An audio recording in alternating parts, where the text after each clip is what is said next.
नमस्कार साथियों, अगर आपकी उम्र भी 60 साल या उससे ज़्यादा है तो माननीय सुप्रीम कोर्ट की तरफ से आप सभी वरिष्ठ नागरिकों के लिए एक बहुत बड़ी अपडेट निकलकर सामने आ रही है, जिसे आप सीनियर सिटीजन्स के लिए खुशखबरी भी कह सकते हैं। तो क्या है वो बड़ा अपडेट, आज की इस वीडियो में मैं आपको बताऊंगा। और सबसे मोस्ट इम्पॉर्टेंट चीज़ ये है कि आज की कोई वीडियो किसी जानकारी पर बेसिस नहीं है, ये एक केस स्टडी रहने वाली है जो कि आप बुजुर्गों को समझना होगा।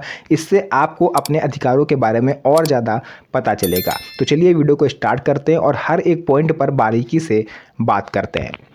तो सबसे पहले तो मैं आपको बता देना चाहता हूं कि माननीय सुप्रीम कोर्ट की तरफ से 2007 में एक एक्ट बनाया गया था जिसका नाम रखा गया था social welfare and maintenance act 2007, यानी सीनियर सिटीजन एक्ट 2007 के नाम से इसे हम लोग जानते हैं। इस एक्ट के थ्रू सुप्रीम कोर्ट ने बुजुर्गों को कई सारे अधिकार दिए थे।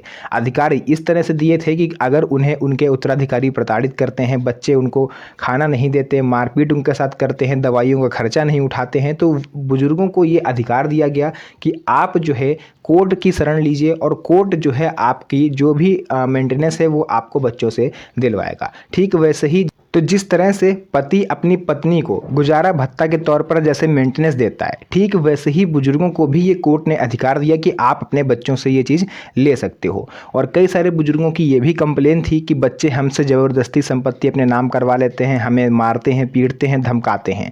तो उस पर भी सुप्रीम कोर्ट ने एक नया सेक्शन बनाया था जिसके थ्रू अगर आप अपनी संपत्ति अपने बच्चों को गिफ्ट में दे रहे हो या उनको उनके नाम कर रहे हो, तो जब भी आप चाहो तो उनसे वो संपत्ति आप वापस ले सकते हो।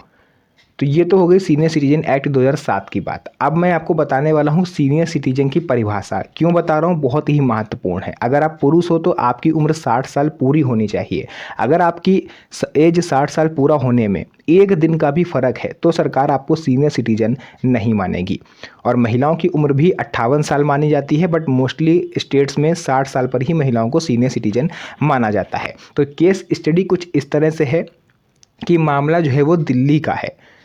दिल्ली में एक बुजुर्ग दंपत्ति रहते थे। बुजुर्ग जो हस्बैंड थे दंपत्ति में, उनकी उम्र 85 ईयर्स थी और जो महिला थी उनकी उम्र 80 साल थी।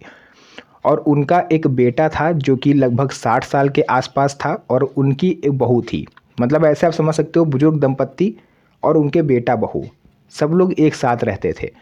कुछ समय बाद क्या हुआ कि जो दंपत्ति थे उनके दो मकान थे। एक जो मकान था वो उनका शहर में था, दूसरा मकान थोड़ी दूरी पर था, मतलब कस्बे टाइप में था।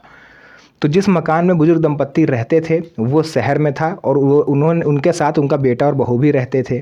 अब हुआ क्या कि बेटे और बहू के मन में लालच आ गया कि इन बुजुर्गों को हम घर से निकाल दें और ये दोनों मकान हम अपने नाम कर लें। तो वो बुजुर्ग माता पिता को प्रताड़ित करने लगे, उन्हें खाने को नहीं देते, उन्हें समय पर दवाइयाँ नहीं देते, तरह तरह की उनको मतलब आप कह सकते हो मेंटली टॉर्चर करने लगे ताकि ये लोग खुद ही घर छोड़ के चले जाएं। लेकिन हुआ क्या कि जो बुजुर्ग दंपत्ति थे वो थोड़े पढ़े लिखे थे। उन्होंने सीनियर सिटीजन ट्रिब्यूनल की सहायता मांगी। अब सीनियर सिटीजन ट्रिब्यूनल ये एक ऐसी संस्था है जिसको सुप्रीम कोर्ट की तरफ से बनाया गया है, जो एक अदालत के तौर पर होती है और सीनियर सिटीजन्स के केसेस को ये हैंडल करती है। इसमें बुजुर्ग दंपत्ति ने ये शर्त रखी कि मेरे बेटा और बहू मुझे मारते पीटते हैं, हमें पैसे नहीं देते खाने पीने के, हमें दवाइयाँ नहीं दिलवाते हैं, हमें जो है अपने बेटा और बहू को हम घर से निकालना चाहते हैं।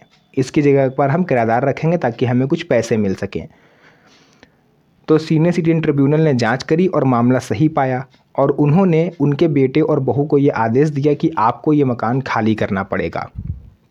अब जब मकान खाली करना पड़ेगा तो जो बच्चे थे उनके, यानी बेटा जो बहू थे, वो पहुंच गए हाई कोर्ट। हाई कोर्ट में उन्होंने जाके ये दलील दी कि भाई हम भी तो सीनियर सिटीजन हैं, मेरी उम्र भी तो 60 साल है, तो हमें घर से निकालने का आदेश आप कैसे दे सकते हैं। तो हाई कोर्ट ने भी ये चीज़ देख मानी कि सीनियर सिटीजन एक्ट 2007 में ये चीज़ क्लियर कही गई है कि किसी भी बुजुर्ग को घर से निकाला नहीं जा सकता। ऐसे में हाई कोर्ट ने क्या करा कि वो सीनियर सिटीजन ट्रिब्यूनल का फैसला पलट दिया, यानी उनके फैसले को रद्द कर दिया और बुजुर्ग दंपत्ति से कहा कि आपको अपने बेटे बहू को अपने साथ ही रखना होगा। अब ये सुनने के बाद बेटे बहू के दिमाग और ज़्यादा ख़राब हो गया। अब वो और ज़्यादा मारपीट उनसे करने लगे, खाने को भी पैसा नहीं देते और घर से अलग भगा दिया। अब जब घर से उन्होंने उनको भगा दिया तो बुजुर्ग दंपत्ति को मजबूरी में सुप्रीम कोर्ट की शरण में जाना पड़ा। अब सुप्रीम कोर्ट को तो आप भली भांति समझते हैं कि ये बहुत गहनता से जांच करते हैं और जब तक आपको न्याय मिल नहीं जाता तब तक जो है ये आपको न्याय दिलाने के पीछे पड़े रहते हैं, है ना। तो सुप्रीम कोर्ट ने इसकी और भी ज़्यादा डीपली जांच करी और सुप्रीम कोर्ट ने ये पाया कि जब ये ट्रिब्यूनल में मामला पहुंचा था उस टाइम जो बेटा और बहू थे, यानी बेटा जो था जिसने ये दलील दी थी कि हम भी सीनियर सिटीजन हैं, तो उसकी उम्र 59 साल 9 महीने पाई गई, यानी सीनियर सिटीजन होने में 3 महीने कम था। तो बस फिर क्या था, सुप्रीम कोर्ट को जो चीज़ चाहिए थी वो मिल गई और उन्होंने फ़ौरन ये आदेश दिया कि बेटा बहू को घर से निकाला जाए, उनकी जगह पर नए किराएदार रख सकते हैं अगर बुजुर्ग दंपत्ति चाहें तो। और इसी के साथ साथ जो बेटा बहू जिनको निकाला जाएगा वो 3,000 रुपये महीना अपने माता पिता को गुजारा भत्ता के तौर पर देंगे। और आपको जान के हैरानी होगी कि जो बेटा बहू हैं ये दोनों ही डॉक्टर हैं और दोनों की ही सैलरी 3-4 लाख से ऊपर है, यानी मंथली दोनों मियाँ बीवी जो हैं हस्बैंड वाइफ उनके लगभग 6 से 7 लाख रुपए मंथली आ रहा है।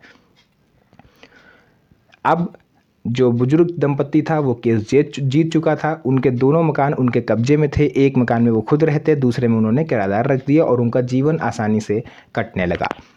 तो ये एक इत्तेफाक नहीं है, ये कोई कहानी नहीं है, ये रियलिटी है कि अगर आप अपने अधिकारों को नहीं पहचानोगे तो फिर सरकार और कोर्ट भी कुछ नहीं कर सकती। अगर आप अवेयर हो अपने अधिकारों को लेकर के और आप सुप्रीम कोर्ट जाओगे या हाई कोर्ट जाओगे तो ही आप सरकार या कोर्ट कुछ कर सकती है। आप किसी को बताओगे ही नहीं कि आपके साथ हो क्या रहा है तो फिर कोई आपकी मदद कैसे करेगा। तो सुप्रीम कोर्ट की तरफ से ये एक बड़ी खुशखबरी है सीनियर सिटीजन्स के लिए। ये नया कानून आप लोग कह सकते हो कि सीनियर सिटीजन एक्ट 2007 वो ब्रह्मास्त्र है जो कोर्ट ने खुद बुजुर्गों के हाथ में दिया है, जिसे आप जब चाहो जैसे चाहो यूज़ कर सकते हो। तो आई थिंक मैं जो समझाना चाह रहा हूँ आप लोग समझ पा रहे होगे कि अगर आपको किसी तरह की कोई परेशानी है तो आप कोर्ट का दरवाज़ा ज़रूर खटखटाइए। आप शर्म और लिहाज छोड़ दीजिए, क्योंकि आप अपने लिए आवाज़ नहीं उठाओगे तो आपके लिए कोई भी आगे नहीं आएगा। तो जो भी चीज़ थी, जो भी जानकारी मैं आप तक पहुंचाना चाह रहा था, आई थिंक आप तक पहुंच गई होगी। आप वीडियो पसंद आई हो तो वीडियो को लाइक करके चैनल को सब्सक्राइब जरूर कर लीजिएगा, क्योंकि इस तरह की वीडियोज़ मैं आपके लिए बनाता रहता हूँ। तो फिर से मुलाकात होगी आप सभी से एक और नई मज़ेदार वीडियो में। तब तक के लिए धन्यवाद। जय हिंद।